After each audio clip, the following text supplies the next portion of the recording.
Well, it looks like I have you for 4 more years. You have me for 4 more, maybe 8, you never know. Thank you for coming today. I wanted to take this opportunity, since we had the LBB today, to kind of go over what we voted on so that everyone really has a clear picture of our budget as we move forward.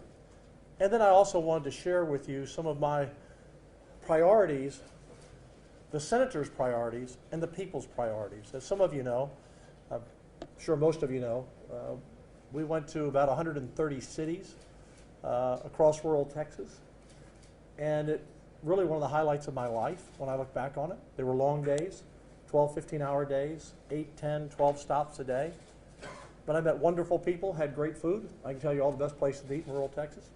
And wonderful sites, and visited businesses, sit down with county judges and sheriffs and leaders.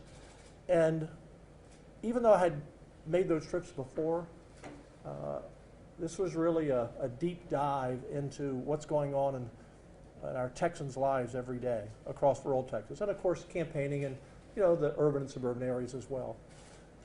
And so much of what I'm laying out today is not specific, because it's really up to the members to write the bills in the Senate and the House.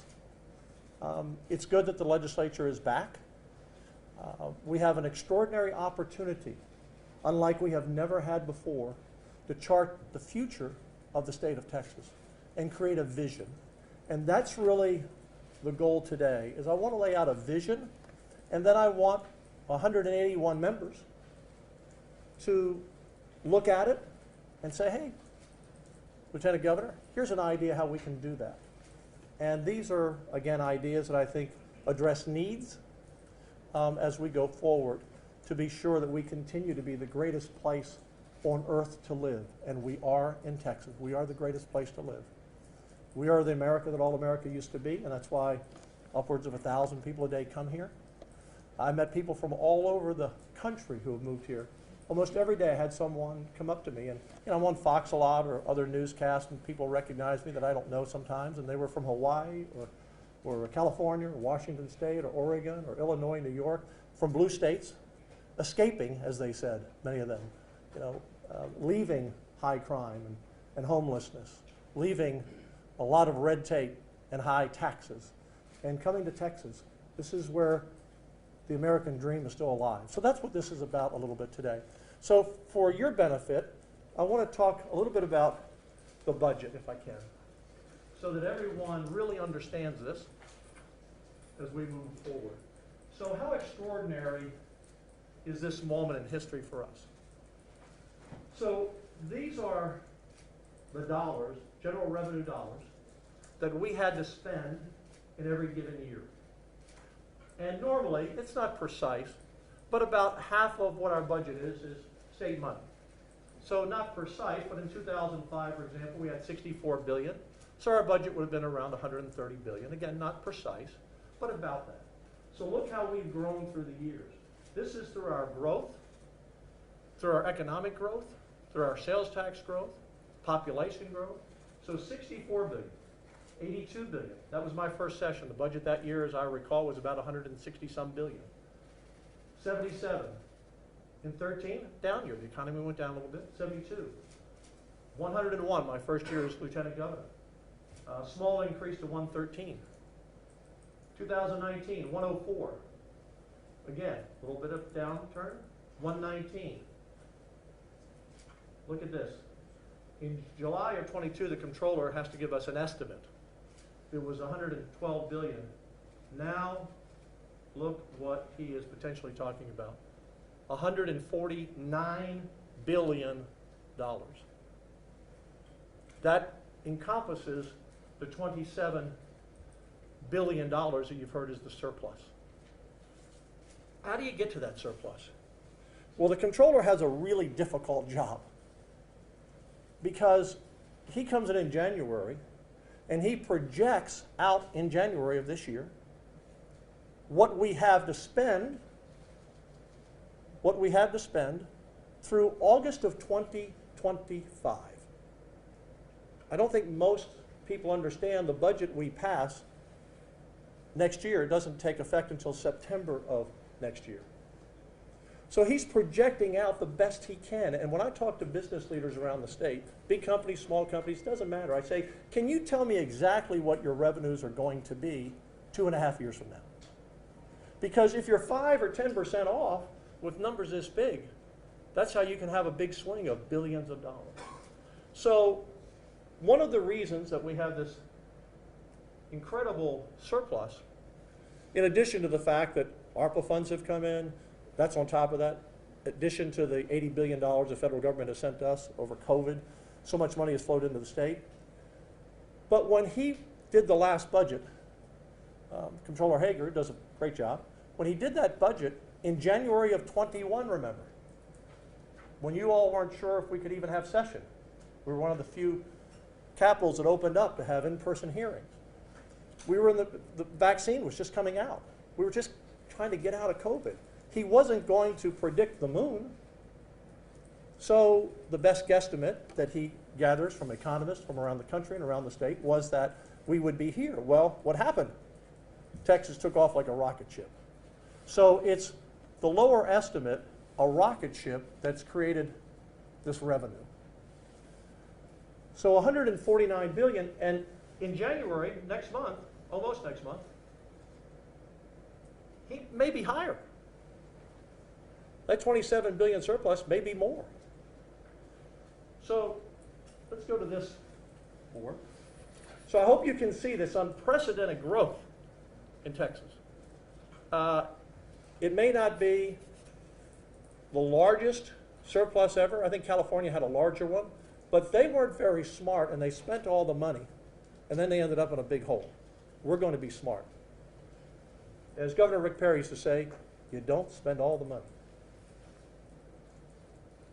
So let's look at what we voted on today in the LBB, and I appreciate the cooperation of the Speaker in the House and Chairman Bonin and Finance Chair Huffman and the senators who came together.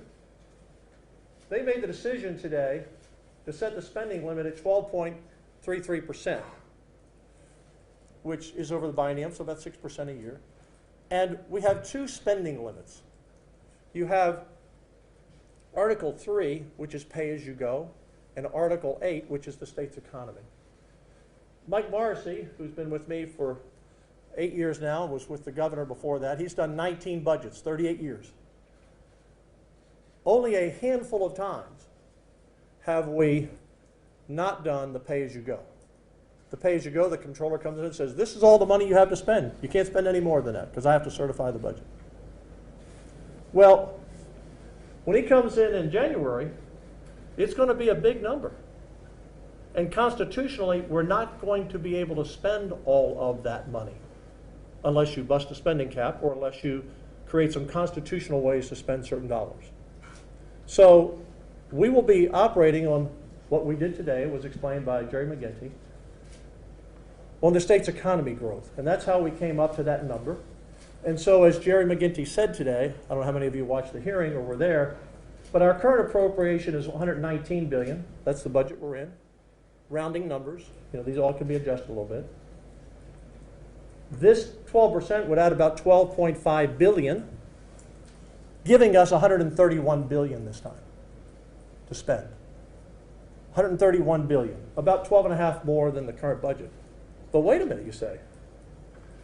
But you've got maybe 27, 30 billion, 30 more surplus. Well, this is what we're allowed to spend.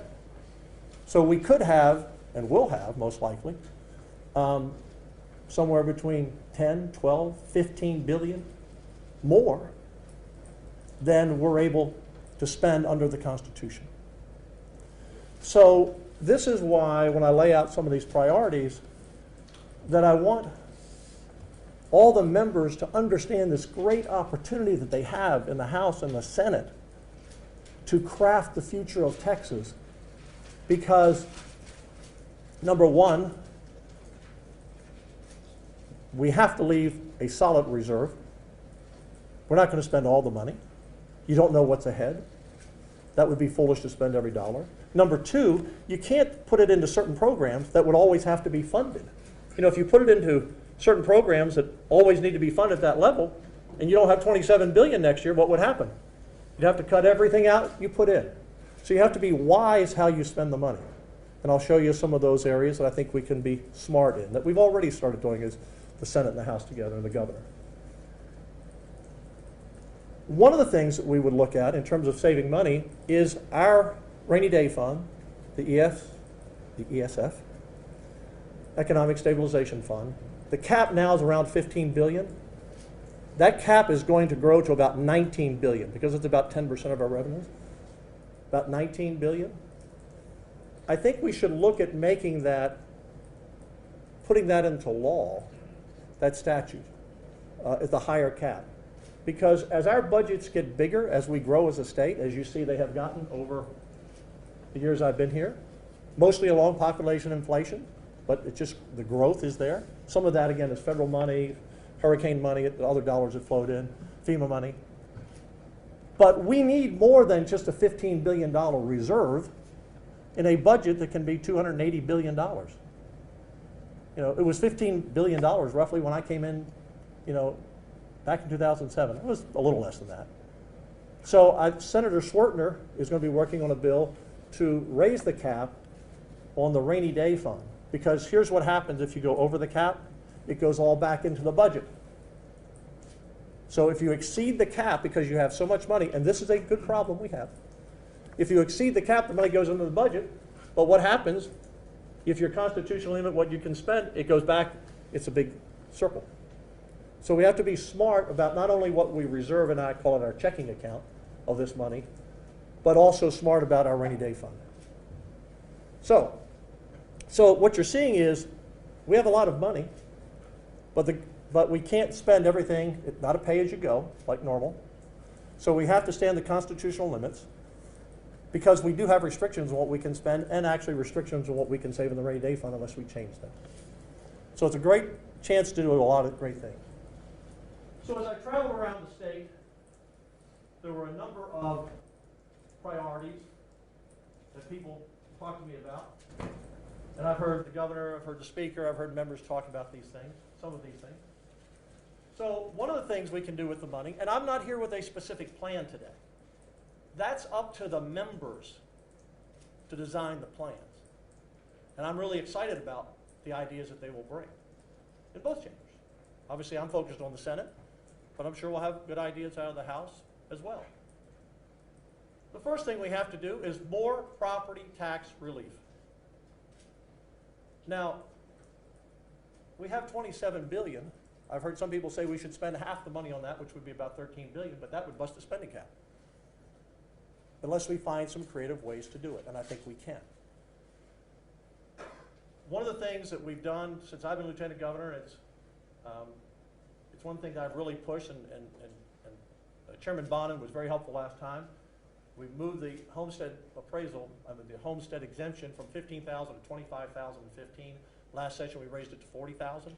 I'd like to take it to 60 or 65.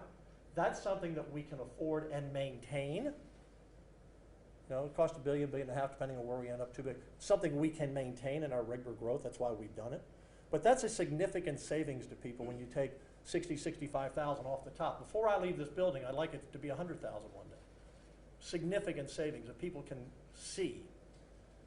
I also, on property taxes, because of HB3 that we passed in 19, the compression rate is going to increase by 10 cents this time, the state share. So that's more savings. That's already built in. That's about $5 billion built into this budget box from 19. So a lot of this is all already built in.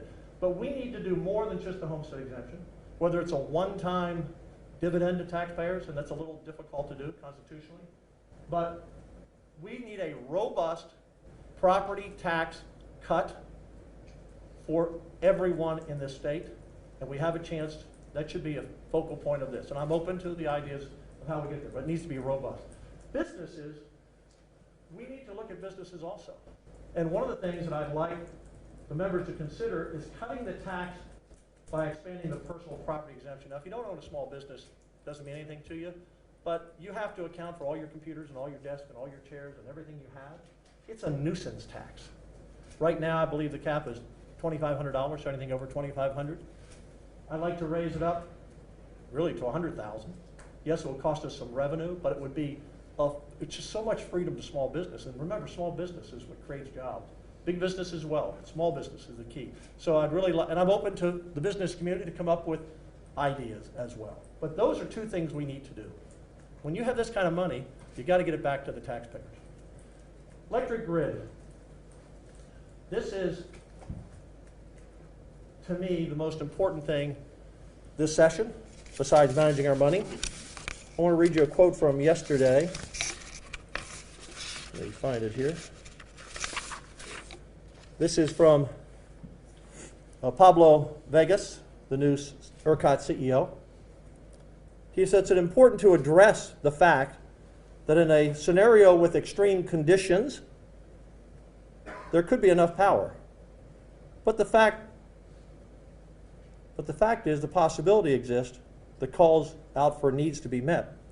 We need to redesign the market to make sure there is enough generation and there is enough power. This Texas miracle, if you can't turn the lights on, you don't have a Texas miracle. So we made some great progress last session, Senate Bill 2 and 3, working with the House, working with the Senate, but we must have more natural gas generation. And the current plan that the PUC has laid out, the Senate committee had a lot of questions about it. Their plan looks to be a long-range plan of credits to get more natural gas. We have to level the playing field with renewables. The reason we have renewables being built and not natural gas, because economically it's not feasible for someone to invest in a natural gas plant. Renewables are great, okay? They help keep our air clean, they help lower our rates, but you have to have enough dispatchable that you can count on. And then that's a luxury, the renewables. And one of the ways to do that is level the playing field. The Senate had a bill on that last time, it didn't quite make it. We have to level the playing field so that we attract investment into natural gas plants. There aren't many things that I stand on a rock on, but we cannot leave here next spring unless we have a plan for more natural gas power. Because even if we pass it, not if, when we pass it next session, you're still 2 years or 3 years down the road to get it in the ground and have it up and running. We have about, and these are rough numbers, okay? Somebody in the media will come back and say, well, you were wrong on this, you're off a couple of megawatts, or someone will say that in the industry. We have roughly 80-some thousand megawatts of power. And of that, about 25,000 or 30,000 megawatts are wind, mostly wind, a little solar. So you're down to around 60,000 megawatts. On a peak day, we're at 67, 77,000 megawatts. And that's one of the reasons we've had some issues. Now, we got through this last summer, and I hope that Mr. Vegas is correct that we'll get through, but I don't even like the sound of maybe. I don't even like that sound. This is Texas. We got natural gas everywhere. It's cheap. We need to build more natural gas plants. And I'm looking forward to a plan to get that done. 3, this is one of the things that really struck me as I traveled around rural Texas. I want to create a rural law enforcement fund. Now, the state has always stayed out of funding counties, the jail populations. I said, that's your responsibility. But we have, I met with the sheriff, I won't mention the county. I met with the sheriff, one of our small counties, making $31,000 a year. His deputies are making in their 20s. I went to another county where there's one deputy on at night for 600 square miles. Got no backup. We need, and the sheriffs have put forth a plan to raise the level of all sheriffs' salaries, the elected sheriffs, to $75,000. I totally support that plan, but I want to do much more than that. Again, I don't have a specific plan, but I can envision the state being able to afford and maintain this ongoing. Remember, you have to maintain it. Maybe it's a $500,000 a year. Maybe it's $1 million a year to some of our smallest counties. But the people in rural Texas deserve to be protected from crime just as people in the big city or the big counties. And I'm thankful for the sheriffs and their deputies and the constables I've met in some of the counties for what they do. But they've got people crossing the border, coming through their counties, committing crime. They all told me that. They're dealing with traffic on the roads and drug runners and smugglers. So we have to set up a funding mechanism from the state to our counties, particularly there's about 220 counties or so at a certain population that need our help because they're holding the jail population for us. So I look forward to working with the Texas Association of Counties to come up with a plan that works so we have law enforcement in all of our 254 counties. They need equipment. They need new vehicles. They need a lot of things. Secondly, on crime, particularly in our bigger counties, I want to put but this would be statewide, a 10-year mandatory minimum sentence on criminals who use a gun in a crime. We got to get the guns out of the criminals' hands. This Wild West nonsense out there, allowed in many big counties, because either they're not prosecuted or judges let them out on the street, and they start taking pot shots at everyone in road rage, or when law enforcement pulls up. We're going to put these people in jail. Mandatory decade. Use a gun in a crime, 10 years, mandatory. No matter what the crime is, use a gun. We need to find a way, and I'm working with constitutional scholars. I want to give district attorneys, most of our district attorneys in the state are great people, very supportive. But we've got some who just won't, charge anyone with a crime. Doesn't meet their standards. And we have judges who are letting murderers out on the street to kill others. Harris County is really the poster child for that situation. We need to figure a way, within the law, within the Constitution, either to move those cases to another district attorney in another county, or to recall those district attorneys or those judges. When you let someone who's been charged and accused and alleged to have committed a murder, and you let him out on the street and they kill again, that tells you the system is broken. And we've seen it too many times, particularly in our big counties. And we need to continue the governor's plan of border funding. For example, when I talk about, let's go back to this $27 billion, I don't know what the governor's going to ask us for. I don't know if it's $3 billion, $4 billion, but there's a big chunk right there. I hope that's in the base budget. It's just built into the budget, because what we have done on the border, people say, well, they're still crossing. Yes, they're still crossing because of President Biden. That's why they're crossing, because they've obligated their responsibility to protect our state and protect our country. But without our DPS, without our National Guard, without the state doing what we're doing, the situation would be far worse. Just the drugs we have apprehended, the terrorists, the criminals, the sex offenders. So we have to keep that up until we get a new president in the White House who hopefully will make border security #1 in 2024. So we have to continue that, and whatever the governor recommends. I don't know if you know this, how it works, but the governor gets money from us. He asks us for money. I think we've always been very supportive. And when he wanted money for border security, and I think we're up to $4 billion in this last year, roughly, the Speaker, myself, Chairman Bonin, it was Chairman Nelson, now Chairman Huffman, the four of us sign off on it. And we've always signed off on those requests. We're going to do everything we can to keep our border secure. A few more items and priorities. Again, I don't have specifics, a few specifics here, like the 10-year mandatory sentence, but these are broad concepts. Education, school security. There's been a lot of talk in the last year, once Texas left for the SEC, about the PUF fund. I just saw Texas adding a new school into their system, into the UT system yesterday. There's a lot of money in the PUF fund that A&M and Texas get to use. Our other universities do not. We have a smaller fund. But we have other great universities like Texas Tech, like the University of Houston, like others around the state that need additional help. So I don't know what it will look like, but I'm supportive of setting an endowment with some of this money to create a new PUF fund for these other schools. Because we want all of our schools to be great. Not everyone can go to Texas, not everyone can go to A&M. And they're great schools. We need to help everyone. And I'd like for them to pitch in and help also. I think they can also help us help these other schools. I want to expand the use of the current scholarship programs for teachers and law enforcement. I doubt if you know this. Unfortunately, not enough know it.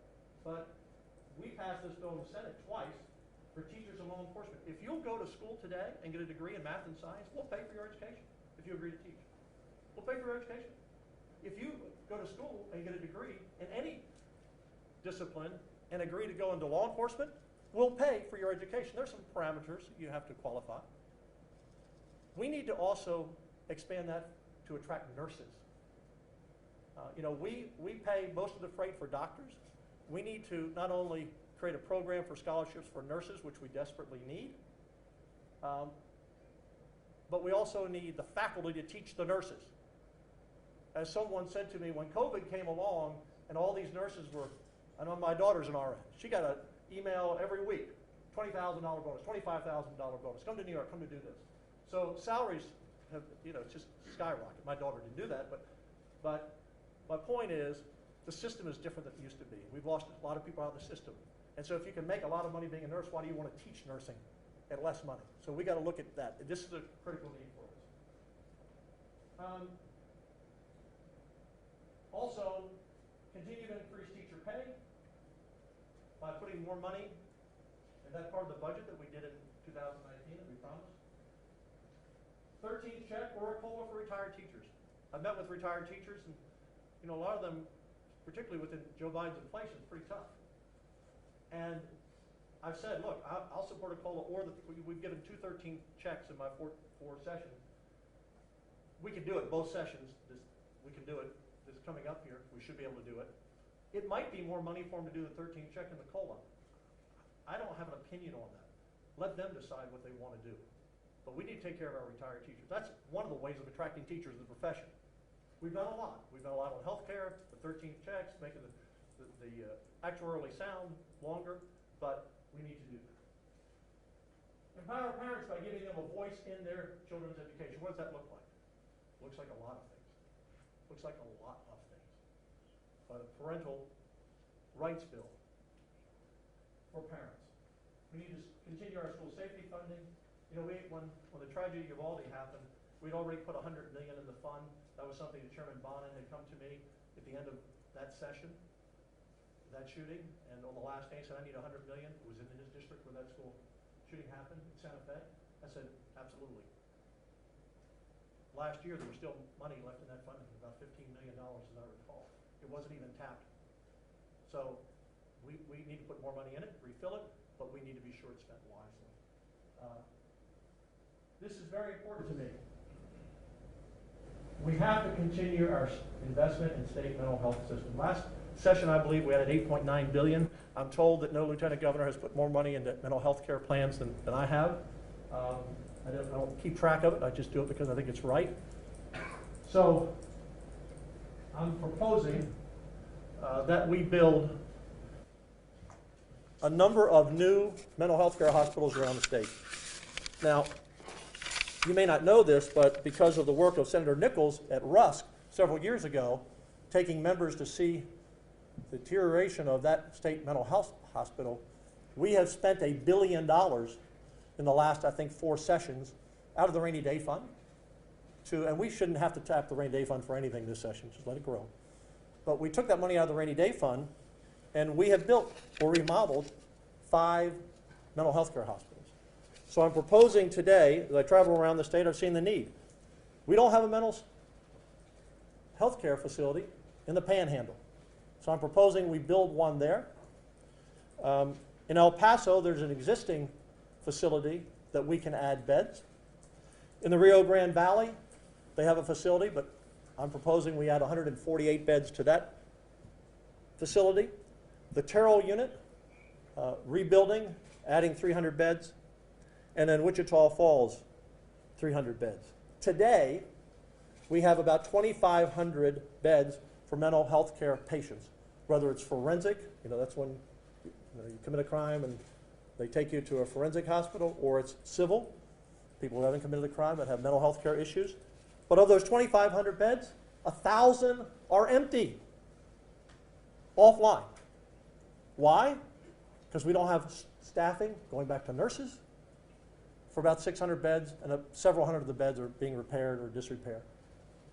So this plan to add these new hospitals for rural Texas, from the valley to the panhandle, from Terrell to El Paso, probably about $2.2 billion. We're not going to build them all at once, but like we did on this last plan of building new mental health care hospitals, this is something we have to do for our community. And that would take us, because right now effectively we only have 1,500 beds being used, this would take us to 3,500 beds once they're built if we have the staffing for it, which is part of the nursing scholarships, which is part of paying faculty nurses more money. This is all tied together. And yes, a lot of this was, on the discovery of going to 130 cities and a lot of counties and talking to a lot of people in rural Texas. But every county deserves to have the same things as the other county. And some don't. Look, some are just small, don't have a lot of people. Some don't have a lot of property tax wealth. Some don't have a lot of factories. But we need to keep Texas vibrant. And again, you're talking about probably about 220 counties out of our 254 or so that we really need to focus on. Besides, we'll be helping our urban and suburban areas as well. Last, election integrity. Of course, we passed the bill last year. We need to restore voter fraud to a felony. Unfortunately, it was dropped to a misdemeanor last time. It's a serious crime. You steal someone's vote. It just needs to be restored to a felony. That's one of the bills that we'll pass out in the Senate. And we need to ensure timely counting of votes and a review of our voting machines. I heard so many people, Democrats and Republicans, by the way, complain about the voting machines and jamming, and they didn't know how to use them. My gosh, how long is it going to take Harris County to count their votes? Time after time after time. And you could say, well, that's a blue county. Look, there are other blue counties that counted their votes. Travis County didn't have any trouble counting their votes. Bexar County didn't have any trouble counting their votes. Dallas County, what's the problem with Harris County? They've got to get their act together. Because there'll always be suspicions when you're counting votes for a week later and suddenly someone who's 500 votes down wins by 300. I'm sorry, that's just human nature for both parties. So we need to look into that, and if we need to assist in that, to make sure the system is the best it can be. So what I've laid out for you, again, not specific, except a few items here, but concepts. And I'll close with this about the money, and I'll take a few questions. I mentioned that if we have, this new budget has $27 billion, and again, I think it will be higher in January. I may be wrong. But if it's $27 billion surplus, and we can only spend 12 of it, that's about $15 billion left over. So how do you do that? Well, first of all, and I'll say this over and over, it'll be the last thing I say before I leave.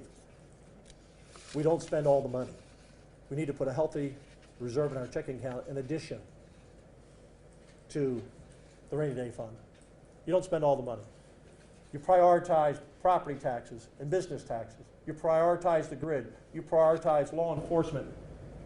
You prioritize law enforcement in rural Texas. You prioritize education. You prioritize an investment in mental health care and new hospitals. And there'll be many other priorities. I'm sure someone will say, well, Dan didn't mention this. I've got a lot of things on my list. This is just general concepts. But the one way you can accomplish some of these things, you can build them into the base budget. The budget, again, about 119 now, what Jerry McGinty said today. Says we can grow it next time to 131. So, Bob, you could build some things in there in the base budget. Or you can let the people vote. Because if you have a constitutional amendment, for example, if you had a constitutional amendment that said, we want to build 5 mental health care hospitals or add to the current hospitals, we want to build all these beds, we're going to make that a constitutional amendment and let the people vote on it next November. That's not counted against the spending. So it's not a trick to get around it. It's a way to be smart. Because look, there will be some people that say, that you got $15 billion left over, save all $15 billion of it. I'm a conservative guy. Like I said, we're going to save a big chunk of it. And the rainy day fund's going to grow to an all-time record. But it would be irresponsible to me to say to our voters and our citizens in every county, we've got $30 billion sitting in the bank, but you don't have a mental health care hospital. Your police officer, when he arrests someone, has to drive from the Panhandle to Wichita Falls to book them into that hospital. We don't have an education fund for our other universities that aren't in a PUF fund. We need more teacher pay. We need investments in the grid. We need to secure the border. I think the public says, be smart with the money, don't spend all the money, and address the needs. And this is what, not all, but this is much of what I heard in my travels. And I think other members have heard it as well. So I'm going to be very clear. These are concepts. I want all the members who are watching to understand this, by the way, how much money is available and how much money you can spend without busting the cap and how other ways you can get to it. But this is a great opportunity that every member should count their lucky stars that they're a senator or they're a House member in the 88th session, because we get to shape the future of Texas potentially for the next 100 years. I'll take a couple of questions. Hey, Lieutenant Governor, the Hospital Association today released a report saying half of the state's hospitals are operating in the red, and 10% of them, especially in rural Texas, 26%, are in danger of going over. I didn't hear anything specifically about that. As I said to you, there'll be someone out there who says, well, but he didn't mention that, okay? So there are a lot of things that I could have brought up here today, but I want to do the big concepts.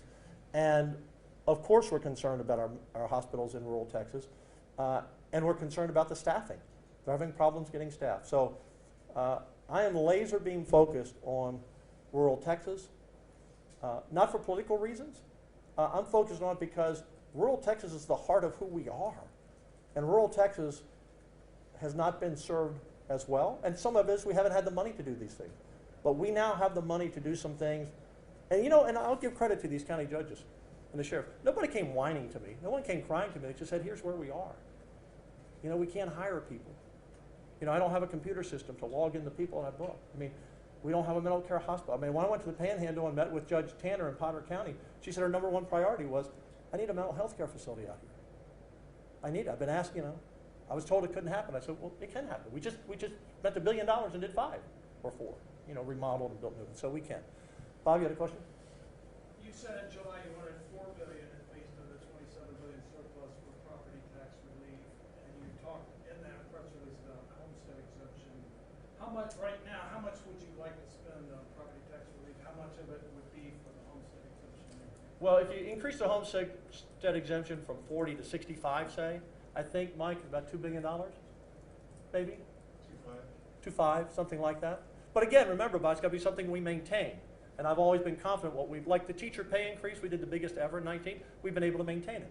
The compression, the school compression that we put in House Bill 3, the Huberty bill, and we've been able to maintain it. It's going to cost us $5 billion this year because we have natural growth. Forget the surplus, we just have natural growth to accommodate these things. So we can do the homestead exemption, but we need to do more. I want the, and this is what our members, you know, I decided to do this today after the LBB meeting once this was set, because members have about 5 weeks before they're back here. I want them to go home and imagine the things that maybe they can do and understand maybe how they can do it. And I want the most robust property tax bill we can pass. Whatever that number is, as big as it is. And that may mean priorities. Someone says, well, then we won't do this or we won't do that. But that's #1 for me, property tax. And I think we can do more than just a homestead. We should do more than just a homestead.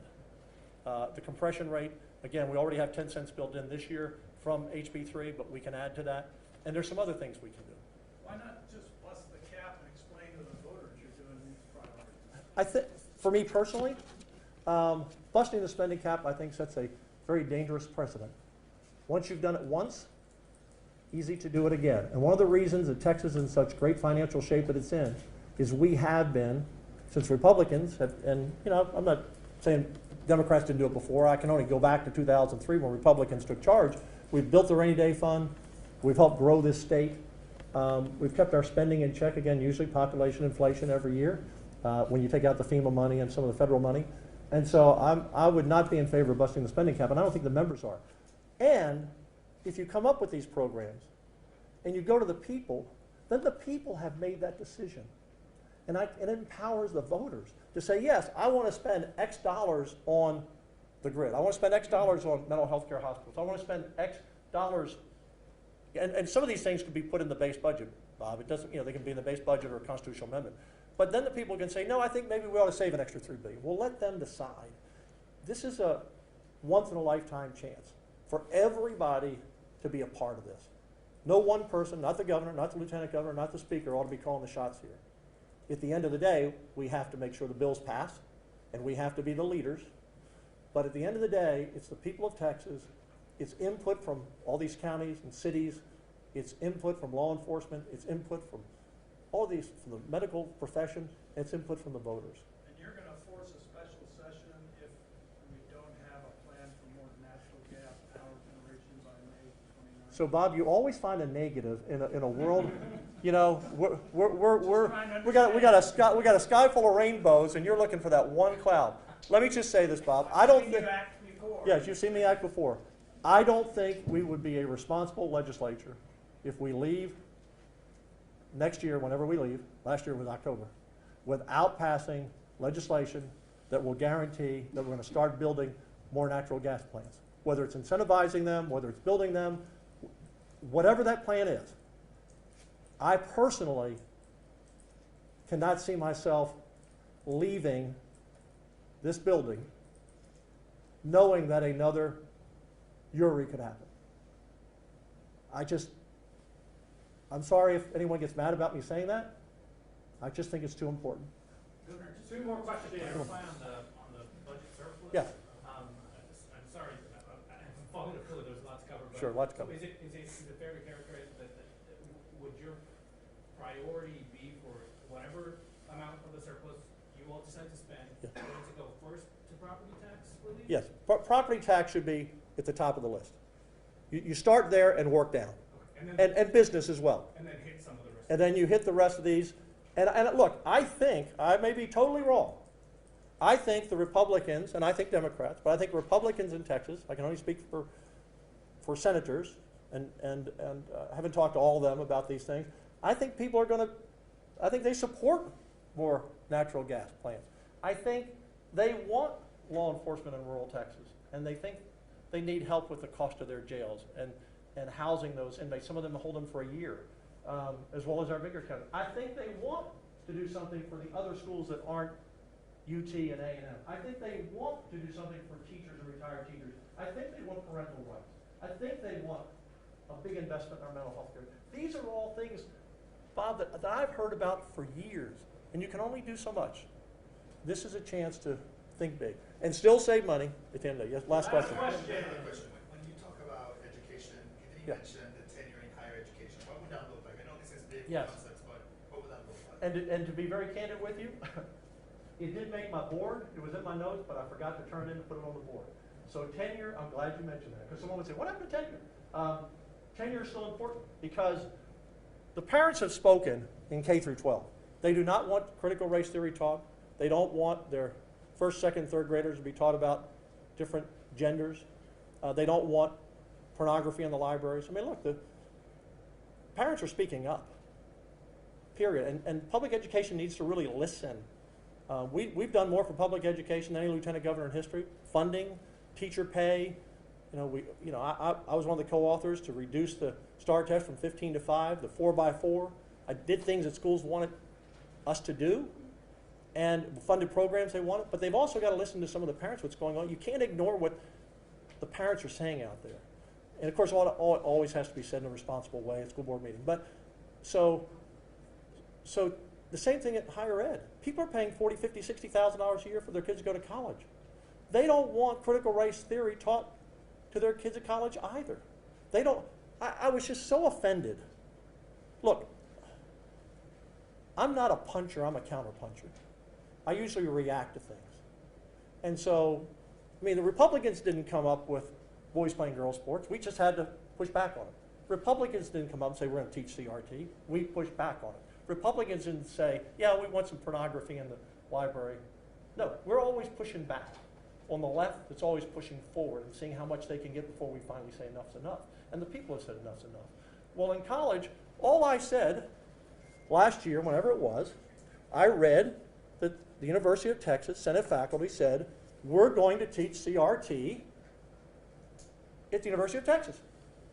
And I responded that you're a public institution, we fund you, we fund K through 12, and we stopped it in K through 12, and we'll stop it in higher ed, in our publicly funded schools. That's all. I just responded. And they came back and said, basically, go to hell. They said, we're not accountable to the legislature. We're not accountable to the Board of Regents. We're not accountable to the parents. Well, who do they think they are accountable to? Well, they are accountable to all three. And so that's when I said, well, if you've got that attitude, that you have no accountability to anyone, to any parent, to any legislator, to any Board of Regent member, well, then maybe we need to look at tenure. So they're just gotten a little out of control, quite frankly. And everybody knows it. Everybody's afraid to say it, and I said it. And that's where we are. We'll see what happens. Just a follow-up. Thanks, that's all the time we got. Aren't you worried that that would set a precedent and potentially impact the hiring, of professors across the state? Look, you know what? The chancellors won't say anything publicly, but I'll tell you what they all said to me. We'd love to get rid of some of these folks, and we'll have no problem hiring folks that want to come in here and do a good job. Because a lot of professors, there are thousands of professors at UT that don't think like this, but they get cowered down by the Senate faculty, that university or another university, by a handful of people who push them and put them in a bad spot. A lot of professors will say, thank you. I just want to come and do what I always did and teach these kids. Don't get us into these political battles. So I'm not worried about that, and neither are the chancellors. Thank you all very much. I appreciate you coming.